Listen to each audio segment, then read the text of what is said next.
무더운 여름철이자 장마철인데도 하나님 앞에 예배드리게 나온 우리 그리스도인 여러분에게 하나님께서 주시는 은혜와 평강과 긍휼하심이 풍성하게 임하기를 예수 이름으로 축복합니다. 지난주에는 에베소서 2장 14절서부터 22절에 있는 말씀을 가지고 삼위일체 하나님의 은혜를 아는 자가 누리는 삶을 살자라는 제목으로 말씀을 전했습니다. 하나님과 공동체와 화목하여 평안을 누리는 삶을 사는 자가 되어야 되겠다 말씀드렸고, 두 번째로는 하나님의 가족의 합법적인 권리를 누리는 삶을 살자라는 제목으로 말씀을 드렸고, 세 번째로는 예수 그리스도와 함께 성장해가는 삶을 살자라는 제목의 말씀을 드렸습니다. 이 말씀을 저희들이 행함으로 말미암아 삼위일체 하나님의 은혜를 아는 그것만큼 누리는 저와 여러분이 되어지기를 소망합니다. 오늘 본문은 에베소서 3장 14절서부터 19절에 있는 말씀입니다. 여기엔 사도 바울이 에베소 교회의 그리스도인들을 위해서 기도하고 있는 내용이 무엇인지 적혀 있습니다. 사도 바울은 기도의 대상을 하나님 아버지라고 언급하면서 시작합니다. 하늘과 땅의 모든 족속에게 이름을 주신 아버지라고 언급하고 있거든요. 창조주 하나님은 모든 족속에게 이름을 주셨습니다. 여기서 이름을 주셨다라는 말은 뭐냐? 하나님이 그들 모두의 창조주로서 아버지가 되셨다는 사실을 나타내는 표현입니다. 그러니까 저에게도 이름을 주셨고, 우리 예배당에 나온 우리 사랑하는 성도들에게도 모두 다 뭐를 주셨어요? 이름을 주셨어요. 이름을 주셨다는 말은 뭐냐? 하나님 안에서 모두 다 한 가족이다 라는 뜻입니다. 하나님을 우리가 모시고 있으면은 저나 여러분이나 다 모두 다 뭐라고요? 한 가족이다. 한 가족이기 때문에 예수를 믿어서 믿음 생활한 지 얼마 되지 않든지 믿음 생활이 오래되었든지 그들을 위해서 기도해야 되는데, 사도 바울이 에베소에서 그렇게 전도하면서 복음을 전해서 구원을 해가지고 교회를 세워서 거기서 믿음 생활하는 성도들을 위해서 한 가족이기 때문에 기도하고 있다는 거예요. 기도하고 있는 내용이 무엇인지 오늘 여기에 나오고 있거든요. 그런데 한 가족이기 때문에 기도하는데 어떻게 기도한다고 그러느냐? 여기 보면은 무릎을 꿇고, 아버지 앞에 뭐를 꿇고 기도한다고요? 무릎을 꿇고 기도하는 거예요. 하나님께서 계시해 주신 그 말씀을 사도 바울이 갖고 있거든요. 근데 이 말씀이 에베소 교회 성도들의 삶 속에 이루어지기를 원하는데, 이루어지기 위해서 뭐하고 있다? 무릎을 꿇고 기도하고 있다. 사도 바울이 무릎을 꿇고 기도하고 있으니까는 너희들도 내가 기도하는 제목 그대로 붙잡고 무릎을 꿇고 기도하라는 말씀입니다. 유대인들은 기도할 때 보통 무릎을 꿇고 기도하지 않고 서서 기도합니다. 손 들고 기도합니다. 그런데 예수님께서 십자가를 지기 전날 밤에 겟세마네 동산에서 기도하는 모습을 성경에 기록해 놨는데 어떻게 했습니까? 무릎을 꿇고 머리를 땅에 대고 그렇게 기도했다 말씀하고 있습니다. 간절함이 있을 때 무릎을 꿇고 기도하는 거예요. 바울은 에베소 교회 성도들에게 정말로 너희를 위해서 간절한 마음으로 기도하는 제목이 있는데, 너희들 내가 그 기도 제목을 알려줄 테니까는 너희들도 그 기도 제목 갖고 뭐해라? 기도해라. 에베소서가 쓰일 때 사도 바울은 감옥에 있었습니다. 감옥에서도 너희를 위해서 기도하는데 밖에 있는 너희들도 너희 자신을 위해서 기도하라 라는 말씀입니다. 오늘은 우리 바울이 에베소 교회 성도들을 위해서 기도했던 그 기도 내용을 우리가 살펴보면서 우리가 하나님의 은혜를 받으려고 합니다. 그래서 말씀의 제목은 바울의 기도 속에 배워야 할 기도 내용, 이런 제목으로 함께 은혜를 나누겠습니다. 한번 따라서 해볼까요? 바울의 기도 속에서 배워야 할 기도 내용. 예, 바울의 기도 속에서 우리가 배워야 할 기도 내용이 무엇인가 오늘 살펴보자는 거지요. 첫 번째로 16절을 통해서 찾아볼 수 있는데, 그것은 바로 뭐냐? 나의 속사람이 하나님의 영광으로 힘을 얻도록 기도해야 된다는 겁니다. 이것도 한번 따라서 해봅시다. 나의 속사람이 하나님의 영광으로 힘을 얻도록 기도하자. 예, 예수를 믿잖아요. 하나님께서 창조하신 사람들은 다 속사람이 있다는 거예요. 이 속사람은요, 하나님이 우리 속에 들어오실 때에 이 속사람은 어떻게 될 수가 있습니까? 강해질 수가 있는 거예요. 그런데 속사람이 약하면 어떻게 되겠습니까? 찬양할 때에 찬양의 소리가 약해집니다. 왜 약해집니까? 믿음이 약해지기 때문에 그렇습니다. 기도할 때도요, 기도할 때도 확신을 갖고 기도해야 되는데 확신이 없어요. 왜 그렇습니까? 믿음이 약해지기 때문에. 그래서 예배당에 나와서 하나님 앞에 예배 드리는 사람들이 제일 먼저 기도할 제목이 있는데, 그것은 바로 뭐냐? 하나님, 나의 속사람이 어떻게 해요? 하나님의 영광으로 말미암아 힘을 얻을 수 있게 도와주시옵소서 기도해야 되는 거예요. 제가 목사이지 않습니까? 목사도요, 예배를 인도하고 찬양을 하고 신방을 하고 말씀을 선포할 때 제 속사람이 하나님의 영광으로 힘을 얻을 때에 능력이 있는 거예요. 우리 명일동에 가면은 아주 큰 교회가 있잖아요. 명성교회. 거기 목회하시는 분이 원로 목사님 김삼환 목사님이었는데, 김삼환 목사님이 옛날에 그랬어요. 하일동에서 목회할 때는요, 그렇게 교회가 성도들이 모이지 않고 교회가 힘든 거예요. 근데 명일동에 옮기면서 어느 순간서부터 말씀의 은혜가 되고 성도들이 모여가지고 이렇게 부흥하게 되었다. 그럴 때 저희들한테 얘기한 게 있어요. 목사들한테. 내 힘으로 내가 부흥시켰으면은 하일동에 있을 때부터 부흥됐지. 그러니까 내 힘으로 되는 것이 아니라 이곳에 옮기면서 내 속사람이 강해지고 하나님의 영광이 나타나면서 성도들이 설교를 통해서 은혜 받기 시작해서 부흥하게 되었다 말씀하고 있는 거예요. 그러니까 목사도 속사람이 강해야 되겠죠? 목사만 속사람이 강해야 되겠습니까? 아니에요. 오늘 예배드리러 나온 우리 성도님 한 분 한 분마다 여러분의 속사람이 하나님의 영광으로 어떻게 힘을 얻어야 기도할 때도 힘이 생기고 예배드릴 때도 힘이 생기고 이 세상에 삶을 살아나갈 때도 힘이 생겨서 하나님의 뜻을 이루게 되어진다라는 사실입니다. 16절 상반절에 보면은 성경에 이렇게 말합니다. 그의 영광의 풍성함을 따라. 16절 하반절에 보면, 상반절에 보면은 그의 영광의 풍성함을 따라. 바울은 기도 시작을 그의 영광의 풍성함을 따라 라고 시작하고 있습니다.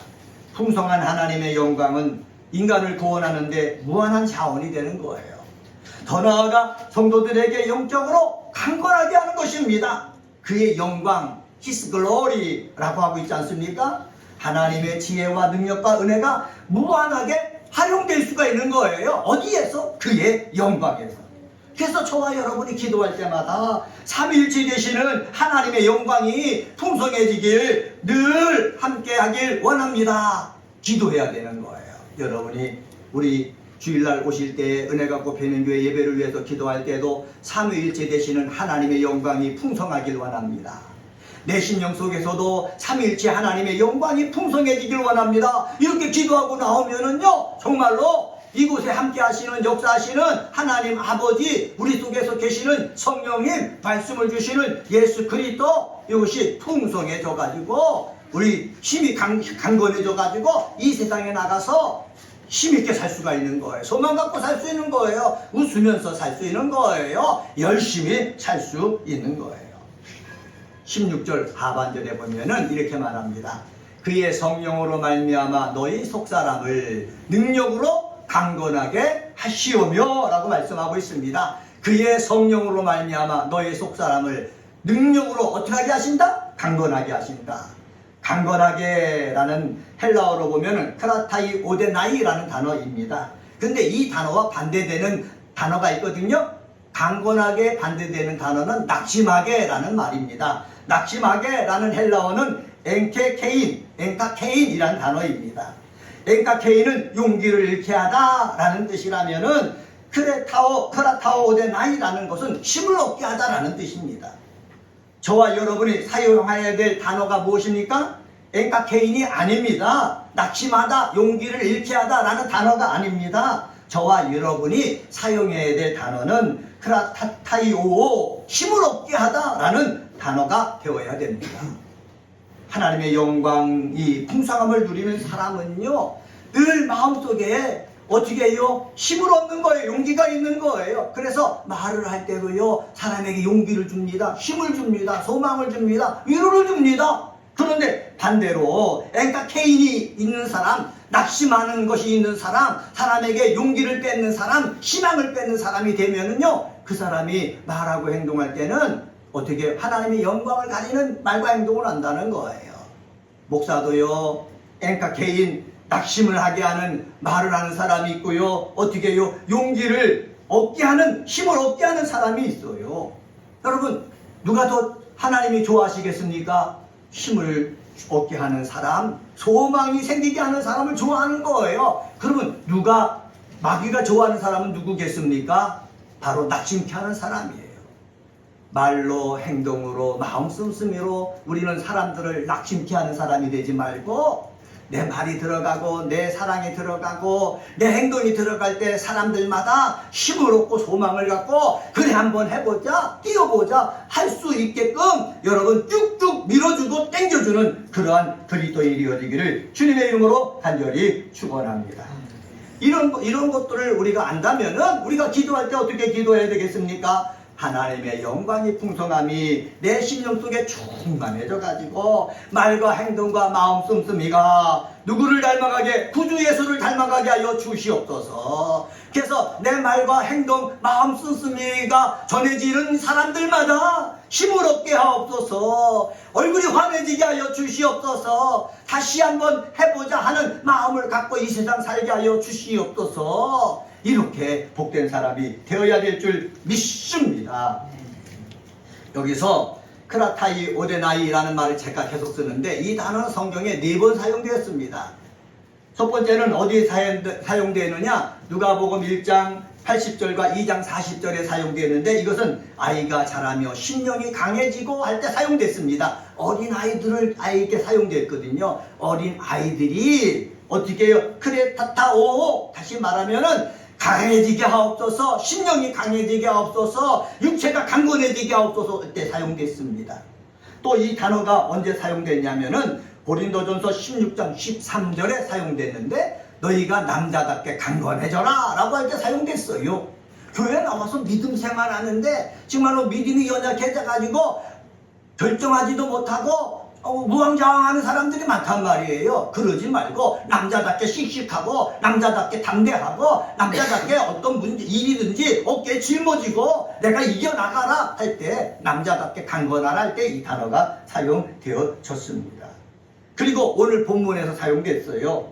속사람이 강해지게 할 때 이 단어가 사용되어진 거예요. 이 단어를 보니까는 우리 예수 믿는 사람들에게 은혜가 되는 단어입니다. 사랑하는 우리 성도님 여러분, 여러분이 정말로 사람들에게 용기를 주고 소망을 주고 정말로 하나님의 영광으로 말미암아 살 희망을 줄 수 있는 그러한 복의 사람이 되어지기를 예수의 이름으로 간절히 축원합니다.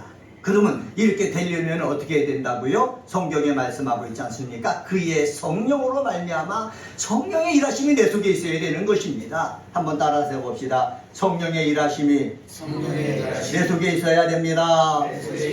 네, 그렇습니다. 교회에 10년, 20년 남았어도 성령의 일하심이 내 속에 없으면은요, 우리는요, 어떻게 용기를 주는 사람이 될 수가 없는 거예요. 교회 나와서 10년, 20년 됐어도 사람들에게 절망을 안겨주고, 실망만 안겨주고, 시험만 주고, 그런 사람이 많단 말이죠. 그런 사람이 되지 않기 위해서는 성령의 일하심이 내 속에 임하여서, 정말로 성령의 도우심을 받아가지고 내가 사람에게 말을 하고 행동을 하고 마음을 쓸 때에 그 사람들이 예수님을 만나는 것 같은 그러한 일을 겪게 되는 것입니다. 여기 보면은 우리 본문은 아니지만 22절 상반절에 보면은 우리 가운데 역사하시는 능력대로라는 구절이 있습니다. 여기 보면은 역사하시는 이란 말이 나오잖아요. 이때 에네르부메넨이란 단어가 사용됐거든요. 여기에서 나온 단어가 에너지라는 단어입니다. 에너지가 무엇입니까? 힘이라는 말이에요. 힘이에요. 바울은 하나님이 에너지를 나에게 막 주실 때 내가 힘이 생긴다는 거예요. 성령이 역사하시는 것이 바로 에너지를 주는 것이에요. 지혜가 부족하면 지혜를 주시는 거고, 건강이 부족하면 건강을 주시는 것이고, 사람과의 관계 모습이 부족하면 사람과의 관계 모습을 잘할 수 있도록 에너지를 주신다는 거지요. 저는 우리 사랑하는 성도들이 성령이 주시는 그 에너지를 받아가지고 이 험한 세상 삶을 살아나갈 때에 하나님 앞에 정말로 영광을 돌릴 수 있는 귀한 성도님들이 다 되시기를 예수님의 이름으로 간절히 축원합니다. 두 번째로 17절 말씀을 보면은 믿음으로 그리스도께서 마음의 주인이 되시도록 기도해야 되는 것입니다. 한번 따라서 해봅시다. 믿음으로 그리스도께서 마음의 주인이 되시도록 기도하자. 네, 하나님의 자녀가 된 사람에게는 믿음이 중요합니다. 믿음으로 의롭다함을 받습니다. 믿음으로 하나님의 자녀가 되었습니다. 믿음으로 하나님의 말씀에 따라 순종하며 사는 것입니다. 믿음으로 부활이 있음을 믿고 믿음으로 저 천국을 바라보며 소망을 잃지 않고 기도하며 힘있게 사는 것입니다. 그런데 믿음이 희미해지면 어떻게 되겠습니까? 기도에 힘이 없는 거예요. 기도의 자리에 나가지 않는 거예요. 예배 드릴 때도요, 주일날 최우선순위로 예배 드리는 시간을 정해야 되는데 믿음이 희미해지면은 예배의 우선순위가 자꾸 없어져 가는 거예요. 그리고 복음을 증거할 때 확신 있게 우리 교회에 나와서 말씀을 들으면은 너희 영이 산다, 너희가 정말로 주님을 닮아간다 전해야 되는데 이 복음을 전하는데도 그냥 확신이 없는 거예요. 확신이 없으면은 누구든지 힘을 잃게 된다는 것입니다. 힘을 잃어버리면 뭐예요? 의욕도 없지 않습니까? 그러면 뭐든지 대충대충 하는 거예요. 기도도 대충대충, 찬양도 대충대충, 봉사도 대충대충, 전도도 대충대충, 이 세상에 나가서 대충대충 살게 된다는 사실입니다. 그렇기 때문에 마귀란 놈이 힘쓰는 것이 무엇입니까? 우리의 믿음을 희미하게 만드는 거예요. 믿음이 약해지게 만드는 거예요. 그래가지고 야, 기도해도 된다. 근데 대충대충 해라. 야, 예배 드려도 된다. 근데 예배도 어떻게 시간 있을 때만 드려라 하면서 대충대충하게 한다는 거죠. 우리는 마귀의 유혹 속에 넘어가지 말고 믿음에 굳건하게 서가지고 기도도 확신 있게, 예배도 하나님이 받으신다는 확신을 가지고 하고, 내가 주님 앞에 주님을 섬길 때도 하나님이 다 기억하신다는 이 확신을 가지고 해나갈 수 있는 저와 여러분이 되어지기를 주의 이름으로 간절히 축원합니다. 여기에 믿음이 필요한 거예요. 믿음이 없는 것과 믿음이 있는 것과 굉장한 차이가 있거든요. 사도 바울이 17절 상반절에서 이렇게 말합니다. 17절 상반절에 보면은 믿음으로 말미암아 그리스도께서 너희 마음에 계시게 하시었고, 믿음으로 말미암아 그리스도가 내 마음에 계신다는 거예요. 여러분, 예수님을 내가 영접하잖아요. 요한복음 1장 12절에 보면 영접하는 자, 곧 그 이름을 믿는 자들에게는 하나님의 자녀가 되는 권세를 주셨으니 라고 사도 요한을 통해서 우리에게 말씀하셨어요. 내가 예수님을 영접하면 예수님이 내 안에 들어오시는 것입니다. 요한계시록 3장 20절에 보면은 볼지어다 내가 문 밖에 서서 두드리노니 누구든지 내 음성을 듣고 문을 열면 내가 그에게로 들어가 그로 더불어 먹고 그는 나로 더불어 먹으리라 말씀하셨거든요. 그러니까 내가 마음의 문을 열고 인격적으로 예수님을 들어오라고 내가 기도하면은 예수님은 어디에 계시다고요? 내 안에 계신 거예요. 근데 문제가 있어요. 예수님이 내 안에 계신데 어떻게 볼 수가 있어야지요. 볼 수가 없는 것입니다. 예수님이 내 안에 계신다는 것은 무엇에 의해서만 알 수가 있습니까? 예수님의 약속에 의해서만 알 수가 있는 거예요. 예수님의 약속이 성경책에 기록되어 있거든요. 이 약속에 이에 의해 가지고 내가 예수님을 인격적으로 내 마음속에 모셨으니까는 예수님은 내 안에 계신다. 이렇게 확신하는 거예요. 여러분, 목사도요, 날마다 예수님이 내 안에 계십니다. 예수님만 계십니까? 삼위일체 하나님이라고 그러지 않습니까? 예수를 주라고 고백할 때는 성령이 역사하셔서 주라고 고백하는 것 아닙니까? 예수님이 내 안에 계신다는 것은 성령님이 내 안에 계신다는 것과 똑같은 말씀입니다. 이 예수님이 내 안에 계신다라는 확신이 든다면은 어떤 어려움과 절망, 시험이 와도 환난이 와도 이겨낼 수가 있는 거예요. 왜? 예수님이 나와 함께 하시기 때문에. 그렇기 때문에 우리들에게 필요한 것이 있어요. 그것은 바로 뭐냐면 믿음입니다. 믿음을 주장하는 거예요. 내 몸이 아파요. 예수님이 나와 함께 하신다. 내가 자꾸 믿음 주목을 쥐고 예수님이 나와 함께 하시니까 내가 이 질병을 이겨낼 수가 있다. 예수님이 나와 함께 하시니까 내가 이 어려움을 이겨낼 수가 있다. 예수님이 나와 함께 하시니까는 이 실망과 좌절에서 벗어나서 내가 저 천국을 향해서 소망을 가지고 나갈 수가 있다. 믿음을 앞세우면서 어떻게 해요? 승리할 수가 있는 것입니다. 사랑하는 성도 여러분 힘든 일이 계십니까? 그럴 때에 여러분 속에 누가 계시다고요? 예수님이 계셔요. 성령님이 계셔요. 이 예수님이 나와 함께 하신다. 믿음으로 주장하는 성도 여러분이 되시기를 다시 한번 예수님의 이름으로 부탁을 드립니다. 요한복음 16장 33절에 보면은 예수님께서 이렇게 말씀하셨습니다. 이것을 너희에게 이르는 것은 너희로 내 안에서 평안을 누리게 하려 함이라. 세상에서는 너희가 환난을 당하나 담대하라. 내가 세상을 이기었노라. 예수님이 내 안에 계시는데도 불구하고 세상에는 근심과 걱정, 염려 덩어리가 우리를 짓누르고 있다는 거예요.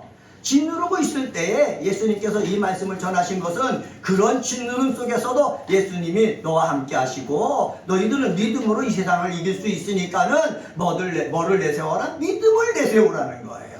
과학이 발전해지고 정말로 여러 가지 인터넷이 있는 그런 것들이 발전해 나가가지고 모든 사실을 알더라도요, 우리가 우리 속에 계시는 예수님, 우리와 함께 하시는 그 성령님을 믿는 믿음을 앞세워서 모든 어려움을 이겨나가야 될 줄 저는 확신합니다.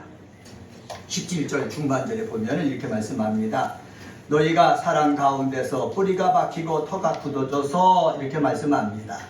바울은 에베소 교회의 우리 그리스도인들이 그리스도의 사랑으로 뿌리가 박히고 터가 굳어지기를 간구하고 있습니다. 이것도 한번 따라해 볼까요? 뿌리가 박히고 터가 굳어져서. 네, 뿌리가 박히고 터가 굳어져서. 여기 사용된 두 가지 동사 있지 않습니까? 뿌리가 박히고 터가 굳어져서 라고 그러는데 모두 완료 수동태 분사로 되어 있습니다. 이때 완료 수동태 분사로 되어 있는데 신학적으로 이때 수동태는 무슨 수동태라고 그러냐면은 신적 수동태라고 그러는 것입니다. 한번 따라서 해봅시다. 신적 수동태. 신적 수동태라는 말은 뭐냐? 사람이 할 수 있는 것이 아니고 하나님이 해주셔야만 되는 일이다라는 거예요. 다시 말하면은 그리스도의 사랑 가운데서 뿌리가 박히고 터가 굳어지는 것은 누가 해주셔야 된다고요? 하나님이 해주셔야 되는 거예요. 목사가 해드릴 수가 없어요. 여러분의 믿음이 터가 굳어지고 뿌리가 박히는 일을 목사가 해줄 수가 없어요. 여러분, 목사는 설교할 수밖에 없거든요. 기도할 수밖에 없거든요. 그런데 하나님께서 성령으로 여러분들 속에 감동시켜 주시고 감화시켜 주시고 은혜를 주셔가지고 어떻게 해요? 여러분이 믿음의 뿌리가 박히고 터가 굳어져가지고 흔들리게 하는 일은 누가 하시는 것이라고요? 하나님이 하시는 거예요.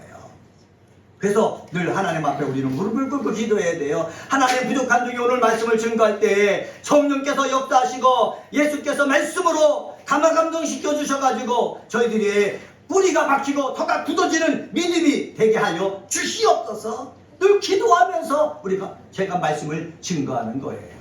그러면 저만 그렇게 증거해야 되겠습니까? 아니에요. 여러분도 마찬가지예요. 내 속에 뿌리가 박히고 터가 굳어지는 그 은혜는 누구로부터 온다고요? 내가 그렇게 하고 싶어서 되어지는 것이 아니라 하나님께서 성령님께서 역사해 주셔야만 터가 굳어지고 뿌리가 박히는 것이기 때문에 하나님 오늘 예배를 드리면서 내 믿음의 뿌리가 박혀서 튼튼해지고 그리고 하나님 앞에 영광 돌리는 믿음의 사람이 되게 하여 주시옵소서. 기도하는 마음으로 와서 예배를 드리고 말씀을 들어야 되는 거예요. 은혜가 꼽히는 교회 우리 그리스도인 여러분, 우리는 이런 마음을 가지고 예배에 참석하고 말씀을 들음으로 말미암아 여러분 심령 속에 우리의 기도 제목이 있지 않습니까? 하나님이 일하시고 성령이 일하시는 그러한 여러분이 도구가 되시기를 주님의 이름으로 간절히 축원합니다. 그렇게 되어질 때에 우리는 홍수가 나고 바람이 불어서 우리 삶에 부딪혀도요, 우리는 끄떡없는 그러한 믿음의 사람이 될 수가 있습니다. 한번 따라서 해봅시다. 믿음으로 그리스도께서 마음의 주인이 되게 하자. 마음의 주인이 되게 하자. 이렇게 하나님께서 나를 주장하시면은 내가 그렇게 터가 굳어지고 뿌리가 박혀가 흔들림이 없거든요. 그런데요, 내가 내 마음의 주인이 되면 어떻게 되겠습니까? 우리는 부족해요, 연약해요, 늘 감정에 내가 휩싸여요. 그래서 감정이 좋을 때는 너 기쁨이 넘치고 감사함이 넘치지만은 감정이 다운될 때는 막 화도 나고 그리고 절망도 되고 그렇게 되는 거예요. 그래서 내 마음이 나를 주관하면은 자꾸 우리는 감정이 바뀌지만은 하나님이 내 마음에 계셔갖고 나를 주관하면은 우리는 터가 굳어지고 하나님 앞에 정말 영광 돌리는 삶을 살 수 있다라는 사실입니다. 그렇기 때문에 기도할 때마다 믿음으로 그리스도께서 마음의 주인이 되도록 늘 기도하는 저와 여러분이 되어지기를 예수님의 이름으로 간절히 축원합니다. 세 번째로 18절 19절을 통해서 우리가 찾아볼 수 있는데 하나님의 충만하심이 나타나도록 기도하자라는 거예요. 한번 따라서 해봅시다. 하나님의 충만하심이 나타나도록 기도하자. 하나님의 충만하심이 나타나도록 기도해야 되는 거예요. 제가 계속 목사의 기도 제목 얘기했지 않습니까? 저의 기도 제목 가운데 하나가 하나님의 충만하신 것이 저를 통해서 나타나는 거예요. 아까 말씀드렸죠? 말씀으로 충만하고 성령으로 충만되어지면은 내 입에서 나오는 말이 하나님의 것이 나온다고 그랬지 않습니까? 하나님의 것으로 충만하잖아요. 그러면 능력도요, 하나님의 능력이 나타나는 거예요. 마음도요, 하나님 것으로 충만하잖아요. 그러면 저의 옹졸한 마음이 나타나는 것이 아니라 예수 그리스도의 마음이 나타나는 거예요. 예수 그리스도의 말씀, 예수 그리스도의 능력, 예수 그리스도의 마음 씀씀이 나타날 때에 사람들은요 하나님 앞에 나오는 것이고, 사람들은 은혜를 받는 것이고, 사람들은 하나님의 자녀가 되는 것이고, 사람들은 이 험한 세상에서 질병을 이기고 마귀의 권세를 이기고 정말로 빛 가운데 들어설 수가 있는 것입니다. 그러려면은 하나님의 것으로 충만해져야 되는 것입니다. 19절 하반절에 보면은 사도 바울이 에베소 교회를 위해서 이렇게 기도한다고 그랬어요. 19절 하반절에 보면은 하나님의 모든 충만하신 것으로 너희에게 충만하게 하시기를 뭐한다? 구한다. 기도한다는 거예요. 하나님의 충만하신 것이 내 속에 충만하기를 사도 바울은 기도한다는 거예요. 성도 여러분, 여러분도 저를 위해서 기도해 줄 때에 이한우 목사에게 하나님의 충만하심이 충만되어지기를 원합니다. 기도해 주시기를 바랍니다. 저도 여러분을 위해서 기도할 때에 하나님의 충만한 것이 우리 그리스도인 성도 여러분 한 사람 한 사람 속에 충만되기를 원합니다. 저도 그렇게 기도할 것입니다. 충만되어질 때에 누가 나타난다고요? 예수의 말이 나타나는 거예요. 예수님의 능력이 나타나는 거예요. 예수님의 마음이 나타나는 거예요. 이런 사람들이 되어지기를 예수의 이름으로 간절히 축원합니다. 그런데 여기 18절 상반절에 보면은 사도 바울이 뭐라고 그러느냐? 하나님의 충만하신 거로 충만하려면 어떻게 되느냐? 18절 상반절에 보면 지식에 넘치는 그리스도의 사랑을 알아. 지식에 넘치는 그리스도의 사랑을 뭐라고 알라고요? 알라고 했습니다. 여러분, 지식으로 우리가 모든 것이 해결되지 않습니다. 제가 공부를 했잖아요. 공부는 또 왜 이렇게 많이 했습니까? 어려운데도 뭐 돈을 모아서 맨날 학교에다 등록금 내면서 공부했지 않습니까? 그 지식이 많아도요 하나님의 사랑, 하나님의 능력을 따라갈 수가 없는 거예요. 그래서 지식이 중요한 것이 아니라 넘치는 그리스도의 사랑이 중요하다는 거예요. 그래서 지식보다도 넘치는 그리스도의 사랑을 뭐 하라고요? 알라는 거예요. 여러분, 그렇습니다. 우리는요 지식보다도 그리스도의 넘치는 사랑을 아는 것이 더 중요한 거예요. 지식을 알면은요 따지는 거예요. 너 잘했다 못했다 따지는 거예요. 너 그것밖에 안 되느냐 따지는 거예요. 그런데 사랑이 넘치게 되면 따지지가 않아요. 모르면 어떻습니까? 부족하면 어떻습니까? 그리스도의 사랑이 다 어떻게 해요? 감싸고도 남은데, 내가 꼽히는 교회 그리스도인 여러분, 지식보다도 능력보다도 그리스도의 사랑이 여러분 속에 넘치게 되어지기를 주의 이름으로 간절히 축원합니다. 넘친다라는 말이 있지 않습니까? 현재 분사를 사용했어요. 문법적으로 보면은 현재 분사라는 말은 무엇입니까? 지금이에요. 그리고 분사는 계속해서 행동한다는 거예요. 어제만 넘치지 말고 오늘도 하나님의 사랑이 넘치고 내일도 하나님의 사랑이 넘쳐야 된다는 거예요. 그래서 계속해서 하나님의 사랑이, 하나님의 은혜가, 하나님의 능력이 넘쳐나는 우리 성도님들이 되시길 주의 이름으로 간절히 축원합니다. 하나님의 사랑이 중요하다고 그랬어요. 지식이 중요하지 않아요. 내가 알고 있는 경험이 중요하지 않아요. 경험과 지식을 보다는 하나님의 사랑을, 넘치는 하나님의 사랑을 아는 역사 있게 되어지기를 예수의 이름으로 간절히 축원합니다. 여기 안다고 그랬지 않습니까? 안다는 말은 지식, 공부해서 안다는 게 아니에요. 경험해서 안다는 거예요. 하나님의 사랑을, 넘치는 하나님의 사랑을 많이 경험하시기를 주의 이름으로 간절히 축원합니다. 넘치는 하나님의 사랑을 경험할 때 우리도 그 사랑을 나눠줄 수가 있는 것입니다. 요새에 가면은 애양원이라는 곳이 있습니다. 거기에 손양한 목사님이 묘지가 애양원 앞바다에 있거든요. 손양한 목사님은 사라상의 원자탄이라는 영화의 주인공이 되셨던 분이에요. 왜 그런 줄 아십니까? 이 공산주의자들이, 청년이 자기 아들을 죽여버렸어요. 근데 죽인 아들을 어떻게 용서하고 자신의 양아들로 삼아갖고 양육을 했거든요. 그 아들이 나중에 목사가 된 거예요. 그래서 사랑의 원자탄이라고 그러거든요. 이렇게 할 수 있었던 분인 것은 무엇입니까? 지식과 경험을 그리스도의 사랑이 넘쳐서 감싸버렸기 때문에 되어지는 거예요. 예수님이 십자가 달려 죽으시면서까지 저들의 죄를 용서하여 주시옵소서 기도했잖아요. 내 지식과 내 경험, 내 아픔보다도 하나님의 사랑이 넘치기 때문에 예수님이 그런 기도를 한 거예요. 저희들도요, 이렇게 내 지식과 경험보다는 하나님의 사랑, 하나님을 아는 그 사랑이 넘쳐나게 되어지기를 주의 이름으로 간절히 축원합니다. 이전에 중고등부 다닐 때 우리 찬양 많이 했잖아요. 예수님의 사랑 신기하고 놀라워. 예수님의 사랑 신기하고 놀라워. 예수님의 사랑 신기하고 놀라워. 예수님의 사랑 신기하고 놀라워. 오 크신 사랑 바다 그보다 깊고 하늘 그보다 높고 우주 그보다 넓은 오 예수님 사랑. 여러분, 예수님의 사랑이 이렇게 크고 깊고 넓은 것들을 내가 경험해야 되는 줄 저는 확신합니다. 그래서 이 사랑이 충만해지면은 이 세상의 어떤 어려움도 등이 뭐 할 수가 있다? 이겨낼 수가 있다라는 것입니다. 19절 상반절에서 그래서 사도 바울은 이렇게 말합니다. 그 너비와 길이와 높이와 깊이가 어떠함을 뭐하라? 깨달아라. 깨달은 것이 중요한 거예요. 한번 따라서 해봅시다. 깨달읍시다.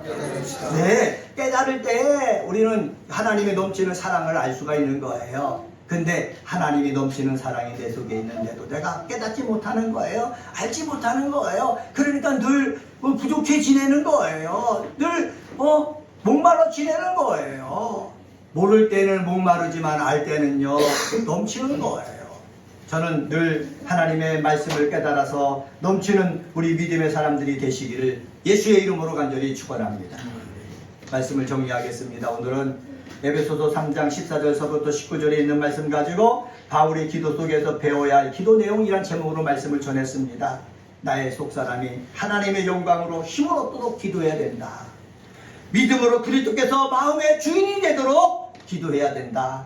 그리고 하나님의 충만하심이 나타나도록 기도해야 된다 말씀드렸습니다. 이런 축복을 누리는 은혜의 사람들이 되시기를 예수님의 이름으로 간절히 축원합니다. 기도하시겠습니다.